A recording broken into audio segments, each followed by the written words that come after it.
وأن عذابي هو العذاب الأليم আমাদের সাইফুর রহমান তো কি ভাই প্রায় মাসখানেক লাগাইয়া আইসিইউর মধ্যে পড়ে রইল। আয় আল্লাহ দুনিয়া থেকে বিদায় নিয়ে চলে গেল। কত মানুষের কান্নার আওয়াজ, মাও কান্না করে, বাবাও কান্না করে, ভাইয়েরাও কান্না করে। আয় আল্লাহ সন্তান হারানোর বেদনা মা জানে। আয় আল্লাহ কি পরিমাণে কষ্ট। আয় আল্লাহ সাইফুর রহমান তো কি ভাইয়ের খবরটারে তুমি জান্নাত বানায়া দাও রে আল্লাহ। আয় আল্লাহ হাফেজ তুমি বানাইছি না। আয় আল্লাহ সিনার মধ্যে তুমি কুরআন ঢুকাইছিলা।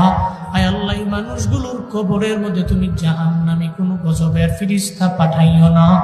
আয় আল্লাহ কবরটারে তুমি নূরে মুনাওয়ার বানায়া দাও রে আল্লাহ। আয় আল্লাহ নবী রওজার সাথে